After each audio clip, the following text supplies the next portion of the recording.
Psychological investigation of your vulnerability. Before we begin, internalize one truth. The world in which you are accustomed to living is an illusion, constructed so that you remain an obedient resource. You believe in justice, honesty, and team spirit only because it makes you convenient for slaughter. In social ethology, there is no room for sympathy. There is only the dominant and the subdominant. There is the one who sets the context and the one who suffocates within it. If you do not control the situation, it means the situation controls you. If you do not read the micro-signals of your opponent, he is already reading your fear. I am not here to comfort you. I am here to dissect the mechanisms of power and show how biological instincts turn civilized people into predators and victims. We begin the psychological investigation of your vulnerability. Chapter 1. The effect of imaginary safety.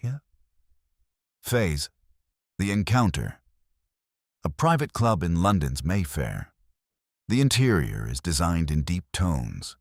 Dark oak, leather the color of dried blood, and the heavy scent of expensive tobacco.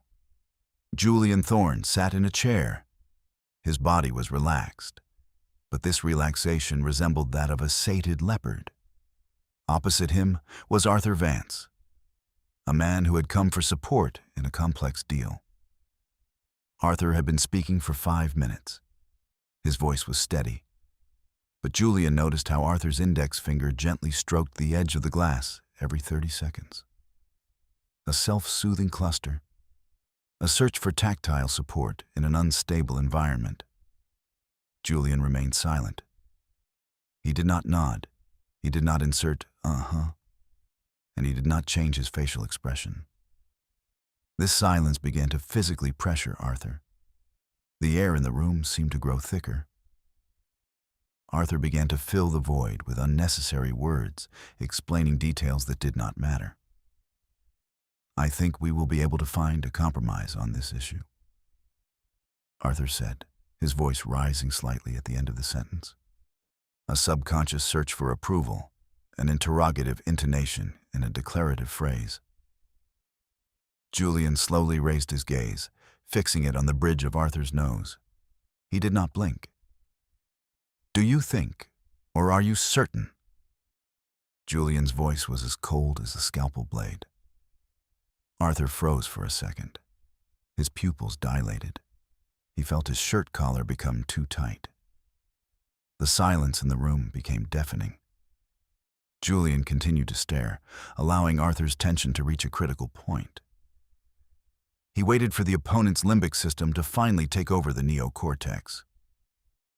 2. Phase. Psychological X-ray. What happened in this room? Julian applied an information vacuum combined with visual dominance. Mechanism of attack. When a person does not receive the expected feedback, nods, answers, their brain interprets this as a social threat. The error detector in the anterior cingulate cortex is activated. Arthur felt social isolation in miniature. To reduce anxiety, he began to speak more, revealing redundant information and demonstrating his need for approval. Neurochemistry. A sharp release of cortisol occurred in Arthur's body. The brain switched to freeze-flight mode, but since flight was impossible, cognitive degradation began. When cortisol floods the prefrontal cortex, logical thinking shuts down. The person becomes suggestible. Presence. Gaslighting. Julian did not challenge Arthur's words directly. He questioned the very adequacy of his perception through a single phrase, destroying his self-confidence. 3. Phase. Psychological precedent. Arthur's behavior is a classic illustration of Solomon Asch's experiment on conformity.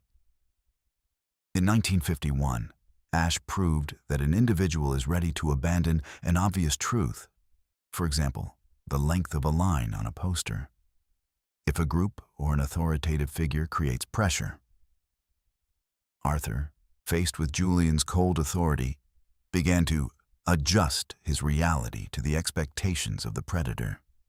He felt that his position was wrong, not because it was logically weak, but because Julian, through his nonverbal behavior, deprived it of legitimacy. This is the biological fear of being exiled from the pack, which forces us to surrender positions even before the battle begins. 4. Phase. Counterstrike. If Arthur possessed the tools of control, he would have understood that silence is not his enemy, but his battlefield. Strategic solution. At the moment, Julian fell silent. Arthur should have mirrored his posture, leaned back, and also remained silent, looking back with slight, barely noticeable interest. The one who breaks the silence first loses the round. Lesson number 1. Your calmness is aggression. In any confrontation, the one whose nervous system is more stable wins. If you are provoked by silence, enjoy it. If you are pressured by status, treat it as a biological performance. Control over yourself gives you the right to control the situation. Never fill a pause created by an opponent. It is his trap. Let him fall into it himself. 5. Phase. Sensory immersion. The light from the fireplace did not provide warmth. It only cast long, broken shadows on Julian's face, turning it into a mask of frozen wax. Outside, beyond the heavy curtains, London was suffocating in a glacial fog. But here, inside, the cold was of a different kind, calculated, chemically pure. Only the steady ticking of the grandfather clock was audible, counting the seconds until the final capitulation of Arthur's will. The air smelled of ozone, as it does before a storm, where the discharge is already predetermined, while the victim still hopes for salvation. Chapter 2. The Trap of False Vulnerability. 1. Phase. The encounter. The roof of a skyscraper in Tokyo. The city at night below resembles a glowing microcircuit. A cold wind from the ocean strikes the glass. But here, in the private lounge, a sterile silence reigns. Julian Thorne stood at the edge, looking at the lights. Beside him was Clara Sterling, a woman whose influence in investment circles was almost absolute. She was known for her impenetrability, the Iron Lady of the New Order. Julian slowly turned. His shoulders were slightly slumped, and his gaze seemed out of focus. He looked tired. "You know, Clara?" His voice was quiet, almost cracked.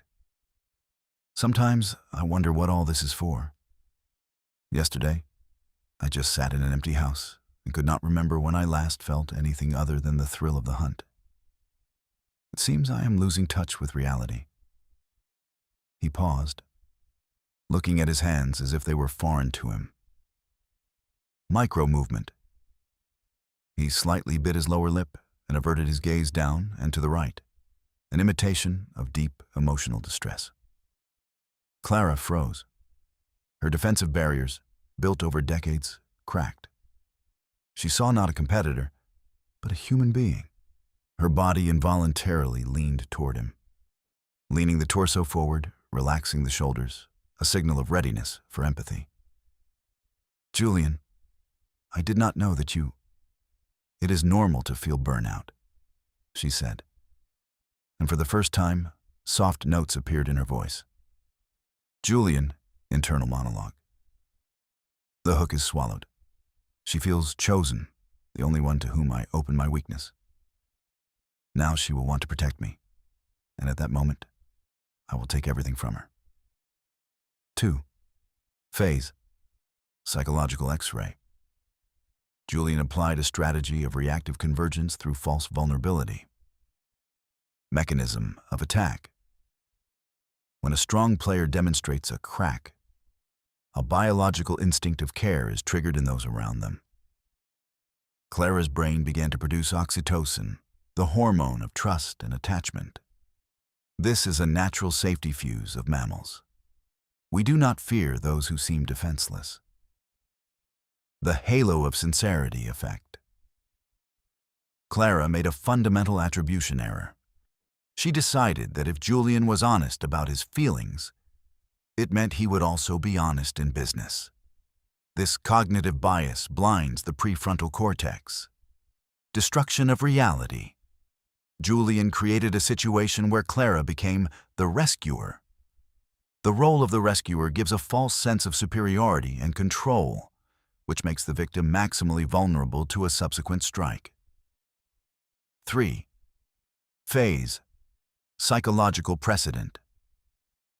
Clara's behavior is explained by the pratfall effect, researched by Elliot Aronson in 1966.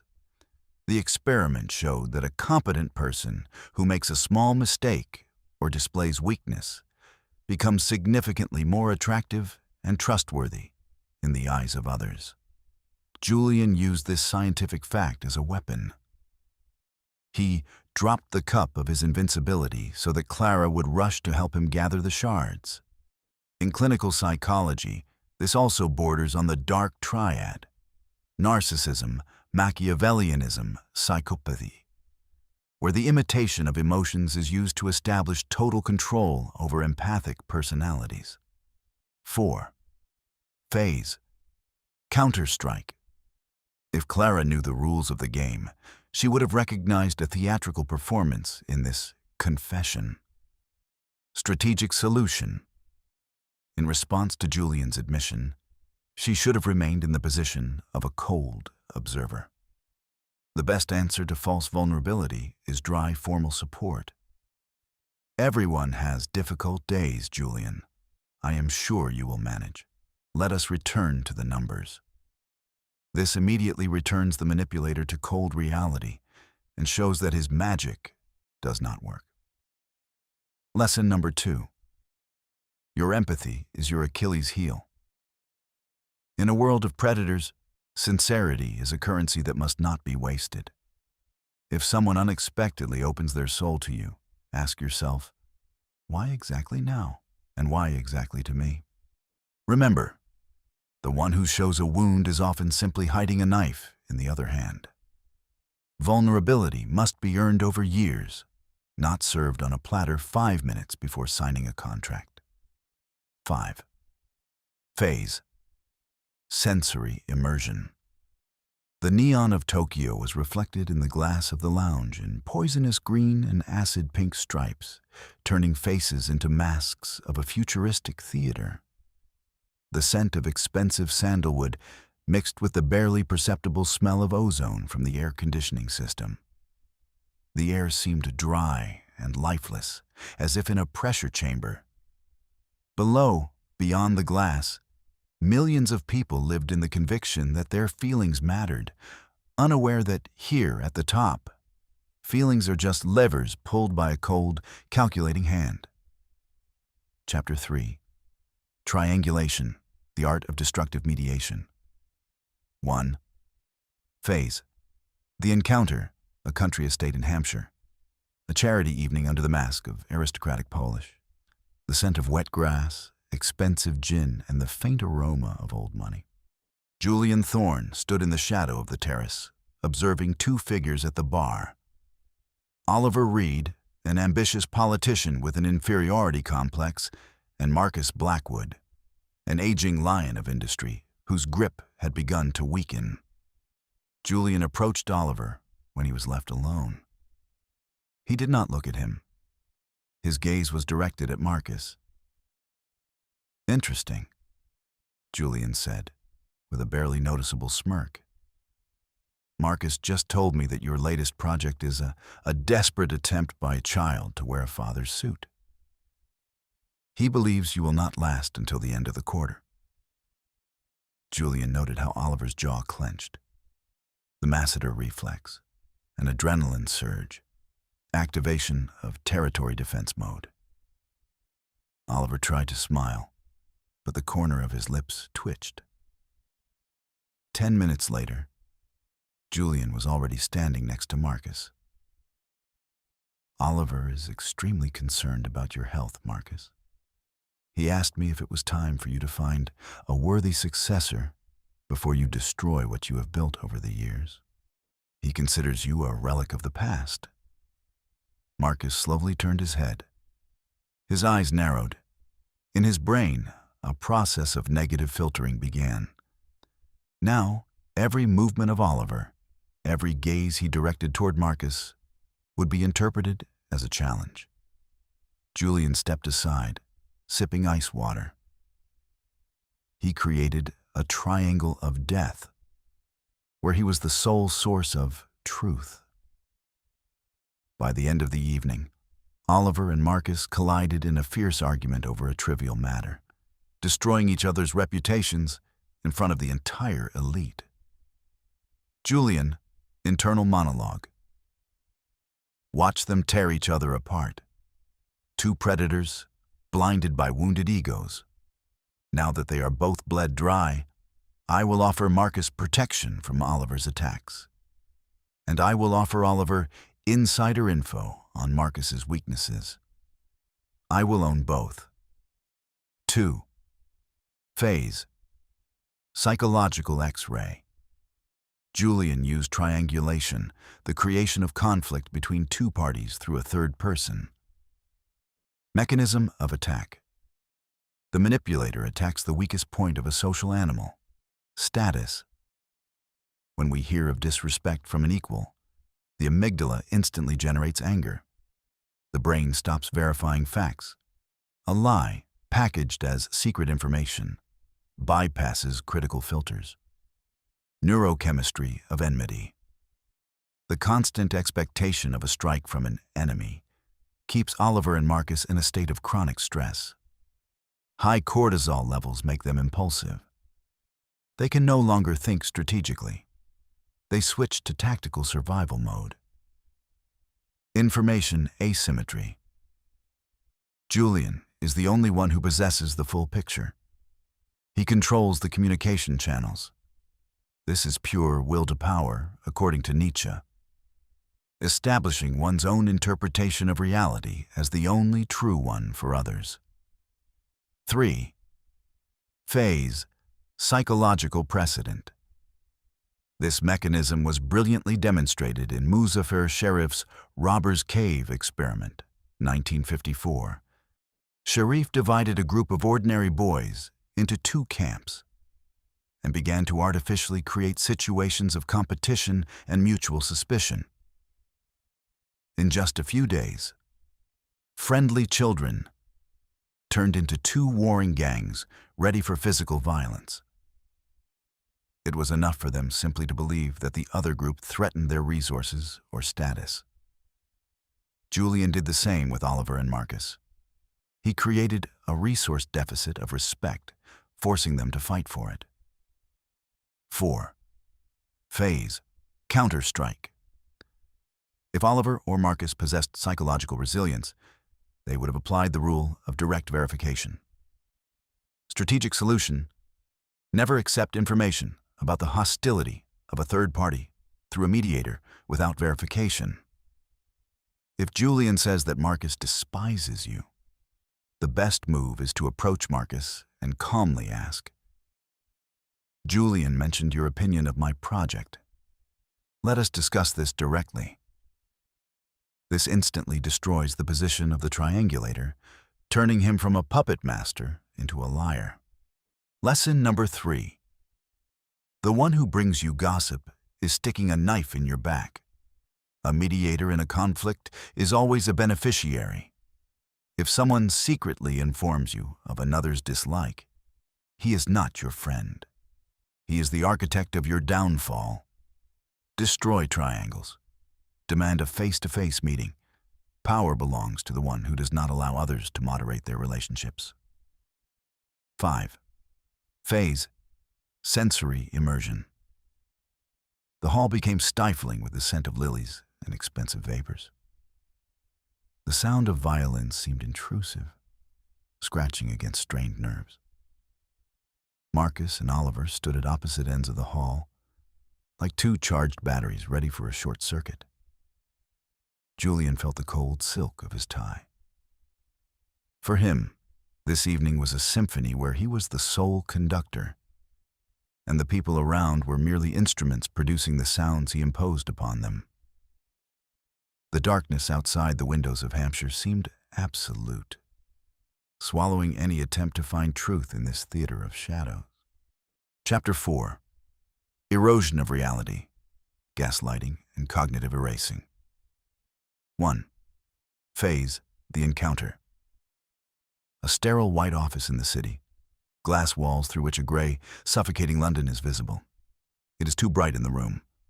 Light reflects from polished surfaces, creating visual noise. Julian Thorne sat at the table, slowly flipping through an empty folder. Before him stood David Miller, head of the operations department, whose face was paler than usual. "Julian, I brought the report on the merger. As we agreed last Thursday, I excluded the item regarding the assets in Singapore."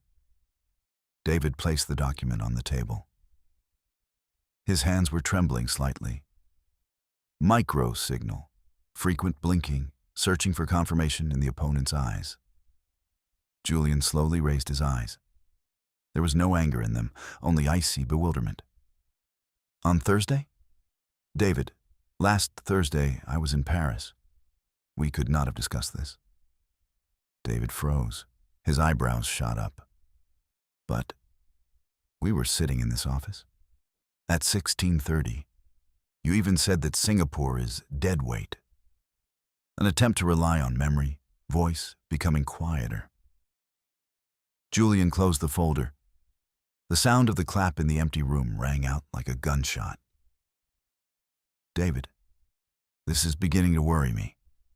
At 16:30, I was having lunch with the ambassador. You can check my calendar. It seems the stress of the project is beginning to affect your memory. Are you sure you did not confuse me with someone else? Or, what is even worse, did you simply invent this conversation to hide your mistake?" Intonation, condescending pity, hidden threat.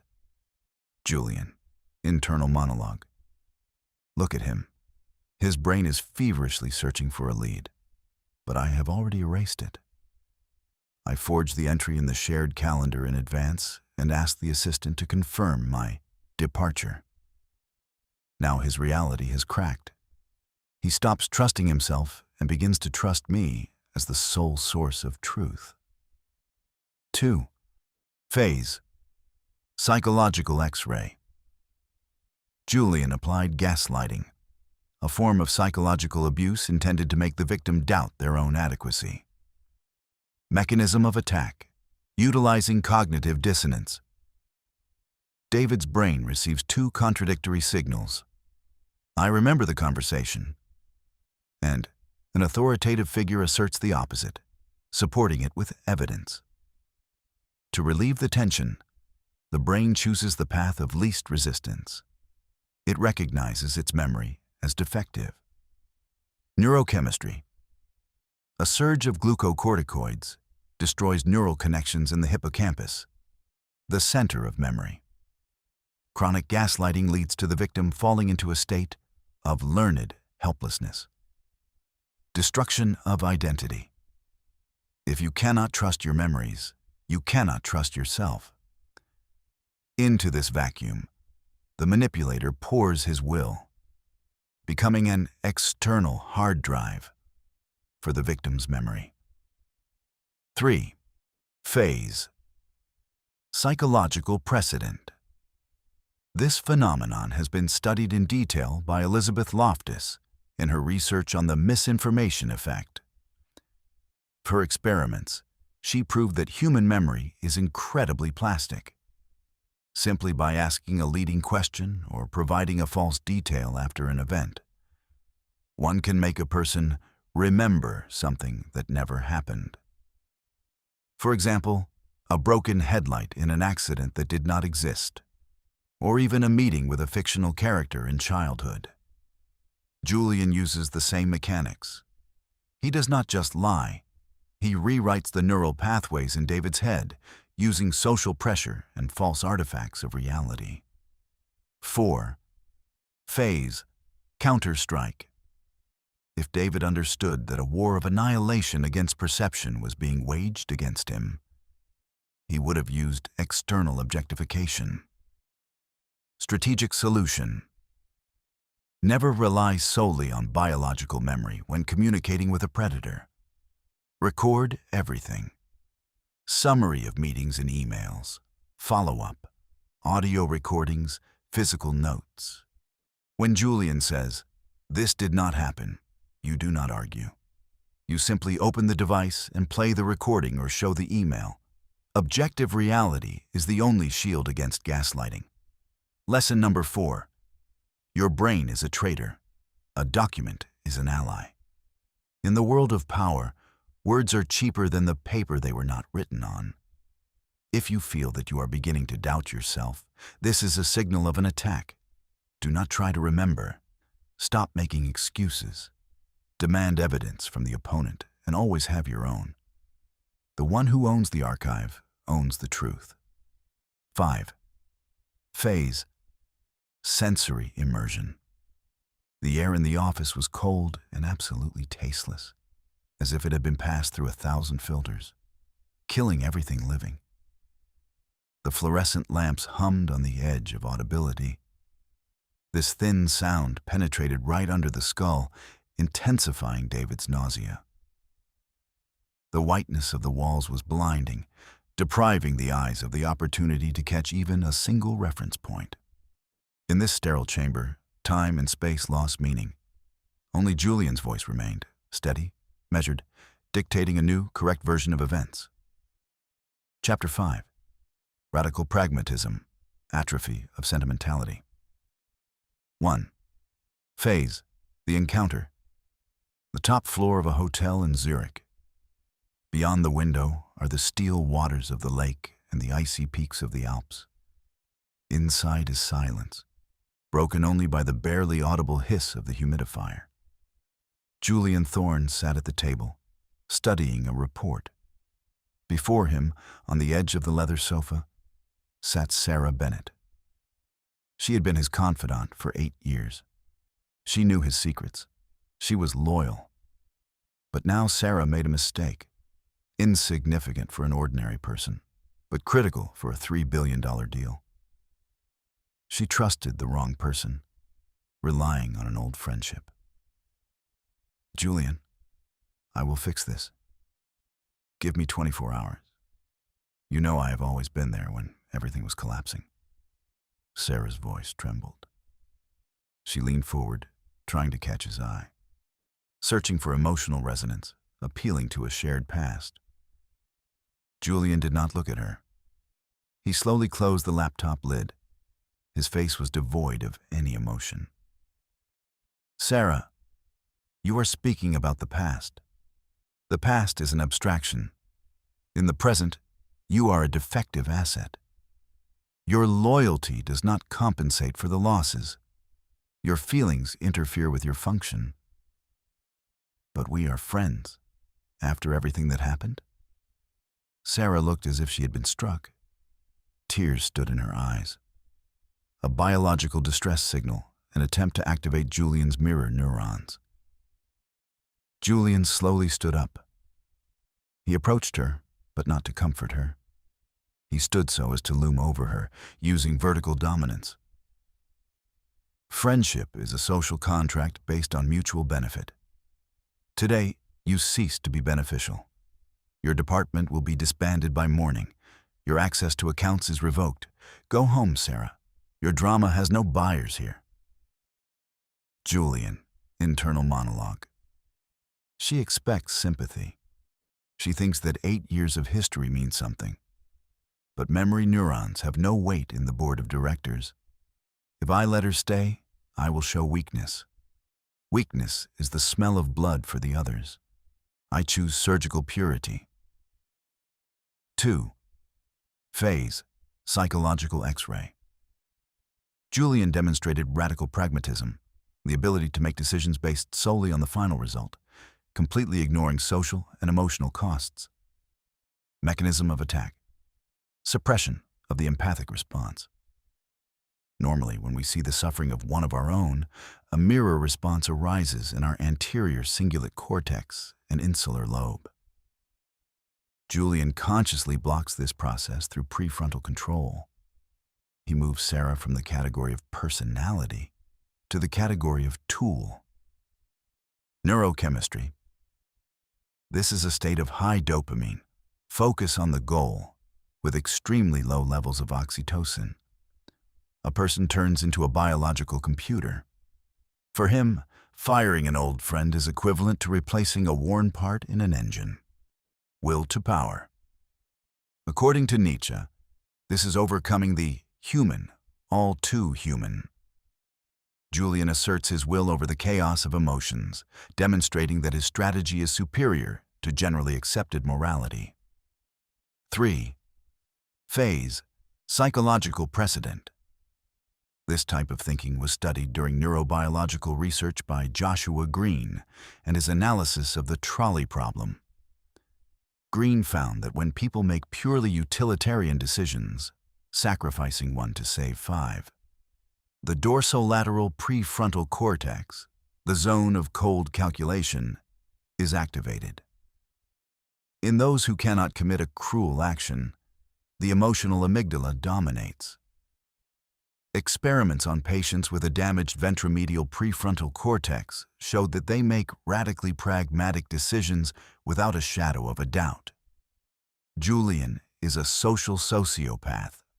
By his own choice, he artificially creates a state of cognitive efficiency in himself, where morality is simply not considered in the equation. 4. Phase: counter-strike. If you find yourself in Sarah's place, you must understand. Appealing to feelings against a pragmatist is an attempt to extinguish a fire with gasoline. Strategic solution: never apologize and do not remind a result-oriented person of past friendship. Your only chance is to prove that your removal will bring more losses than your mistake. Julian: my dismissal now will create a vacuum in the negotiations that competitors will use against you. I will fix the situation at my own expense, and it will cost you less than searching for a new executive. Only the logic of benefit can stop the executioner. Lesson number 5. Sentimentality is a tax on poverty. The one who rules does not look back at broken hearts. If you want total control, you must learn to let people go the moment they stop corresponding to your goal. This is not cruelty. This is the hygiene of power. Remember, as soon as you allow yourself to pity someone, you give that person the right to manage your decisions. 5. Phase: sensory immersion. The room smelled of metal and expensive perfume with notes of vetiver, cold, earthy, and detached. The light from the lamps was cold, almost surgical, highlighting every pore on Sarah's face, every wrinkle of her despair. Beyond the glass, snow was falling, silently hiding the world under a white shroud, depriving it of colors. The silence was so absolute that it seemed one could hear the coffee cooling in the cup. In this space, there was no room for warmth, only vectors of force, figures, and final, irrevocable calculation. Chapter 6. Radical Presence: the Law of Social Gravity. 1. Phase: the encounter. A private gallery in London's Chelsea, a closed auction for ultra-high net worth individuals. The walls are painted the color of deep indigo, on which paintings by modern expressionists are suffocating in the light of narrow spots. There are 12 people in the hall, each of whom is worth more than $1 billion. The atmosphere is saturated with a poisonous mixture of arrogance and hidden anxiety. In the center of the group is Leo Vance, a narcissistic media mogul who is accustomed to dominating any space.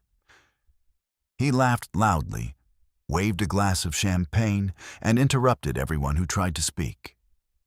He was marking territory with noise. Julian Thorne entered the hall 10 minutes after the start. He did not look for the gallery owner, did not say hello, and did not try to join the circle.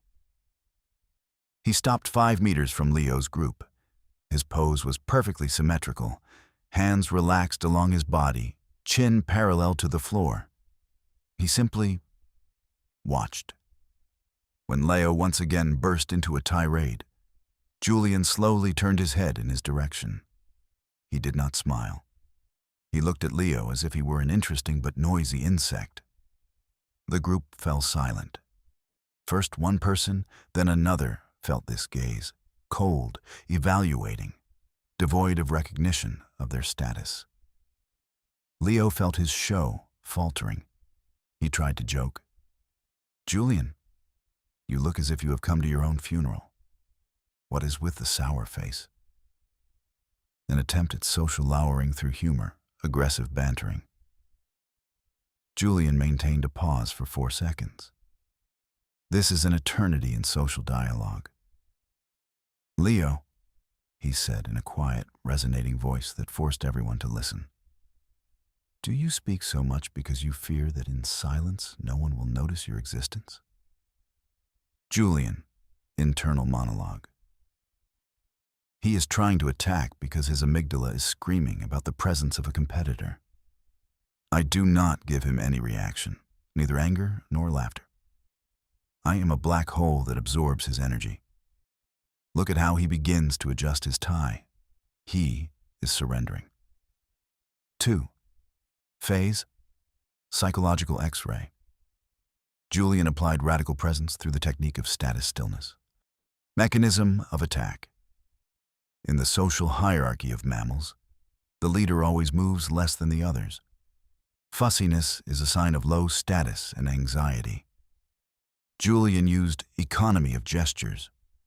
His immobility signaled to the brains of those around him his absolute self-confidence. Visual dominance. A direct, unblinking gaze activates the threat reaction in the opponent. When Julian did not respond to the joke with a smile, he destroyed Leo's social ritual. Leo's brain did not receive the expected reinforcement and fell into a state of cognitive stupor. Seizure of space. Julian stood as if he owned this building, the city, and the air within it. His proxemics, use of space, dictated to others where they could be. People involuntarily began to shift, clearing a path for him. 3. Phase, psychological precedent. This mechanism is confirmed by research on status behavior and dominance. For example, the works of Dovidio and Ellison. Experiments have shown that people with high status use visual dominance more often. Looking at the interlocutor when they speak themselves, and looking away when they listen to others, demonstrating a lack of need for information from the subordinate. Julian reversed this scheme. He used the gaze as a filter, evaluating Leo and depriving him of social approval. In ethology, this is called the predator's gaze, where the object is observed without emotional involvement, preparing the ground for control. 4. Phase, counterstrike. If you are faced with a person who is trying to suppress you with their presence, your only way out is the destruction of their theater. Strategic solution. Do not enter a competition of who can outstare whom. The most effective way to knock the arrogance off such a player is functional devaluation. Address him as service personnel or ask a mundane status-lowering question. "Excuse me, have you seen where the exit to the terrace is?" You have such a concentrated look, as if you are looking for precisely that. This instantly knocks him out of the role of Lord of the World and moves him into the category of an ordinary person. Lesson number 6. Your silence is louder than any scream. Power is the ability not to react. When they provoke you, They want to see your reaction. Fear, anger, or justification. Do not give them anything.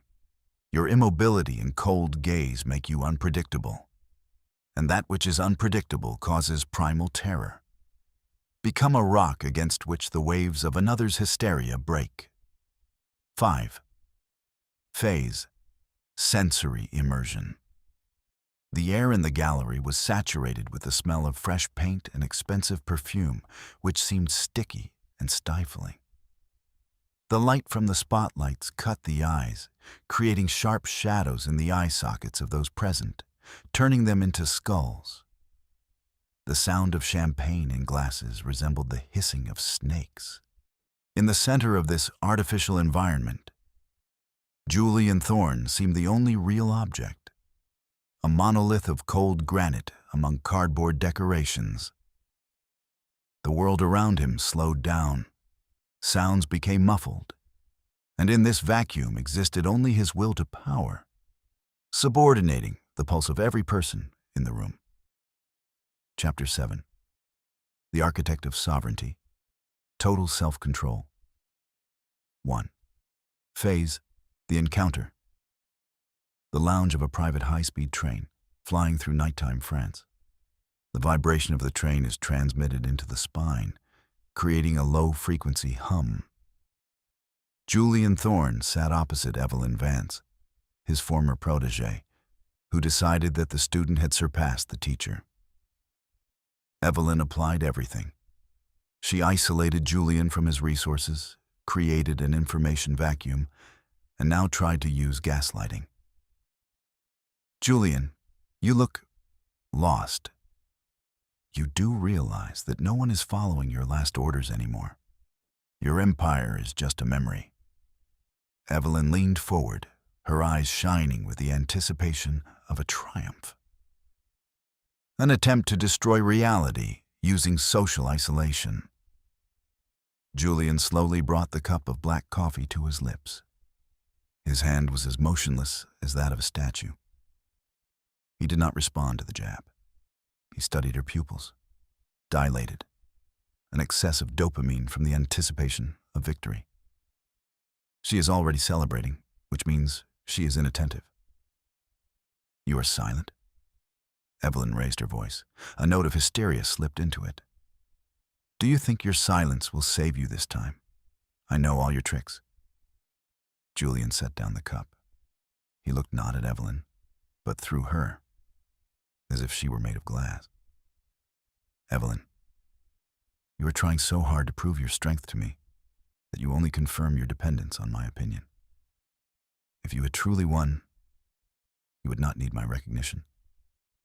But you are here. You are shouting. You are looking for fear in my eyes. No, there is nothing there. I do not belong to this situation. This situation belongs to me. Julian, internal monologue. She is trying to attack myself. But myself is not attached to resources or status. This is the will to power in its pure form. She is only a temporary obstacle that I have already analyzed and written off.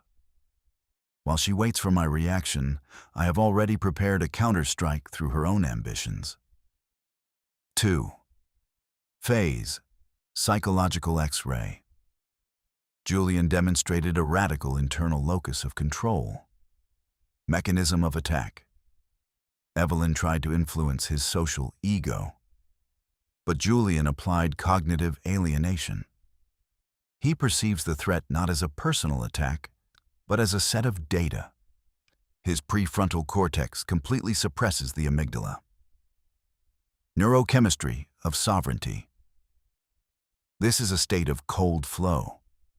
The level of norepinephrine is high, concentration, but cortisol, stress, remains at the baseline level. Julian is not fighting with Evelyn. He is operating reality. Will to power, according to Nietzsche. This is self-overcoming. Julian does not allow external circumstances to dictate his internal state. He is the overman, who himself creates his values and meanings, turning defeat into a tactical maneuver. 3. Phase. Psychological precedent.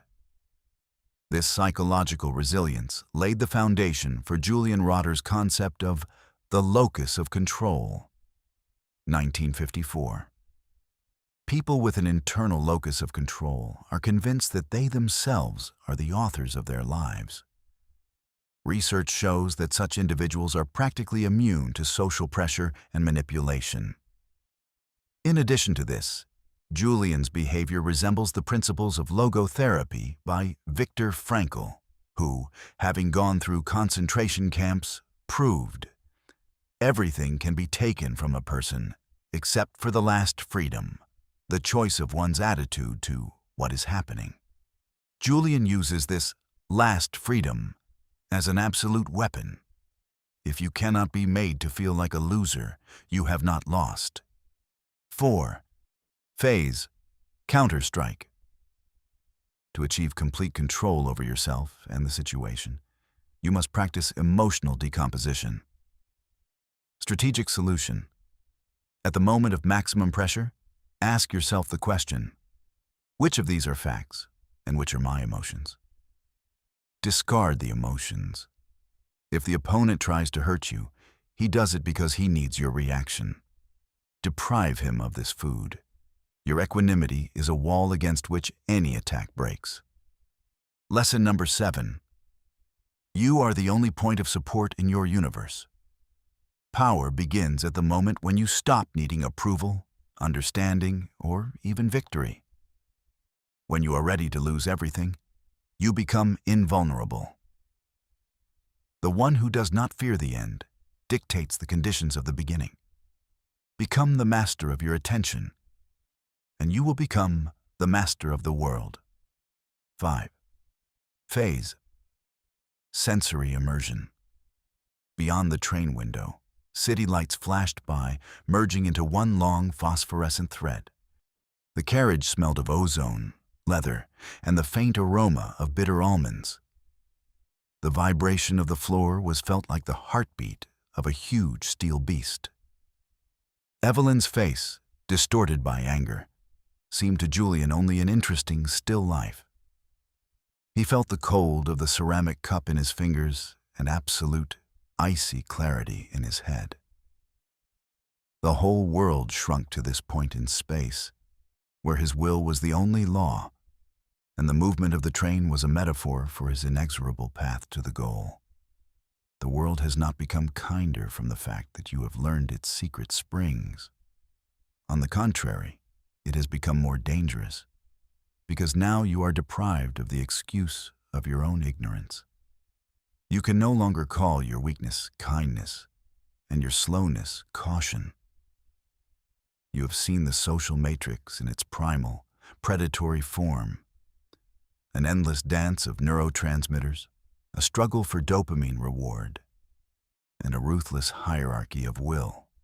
The final chord of strategy. Your sovereignty is not a gift. It is a daily theft from entropy. Every time you choose silence instead of justification, when you analyze an attack instead of falling into anger, when you cut off sentimentality for the sake of efficiency, you perform an act of will to power. Remember, one people are the context in which you act. Do not allow the context to become your author. 2. Emotions are noise in the system. Learn to use them as fuel, but never make them the navigator. 3. Your presence is gravity.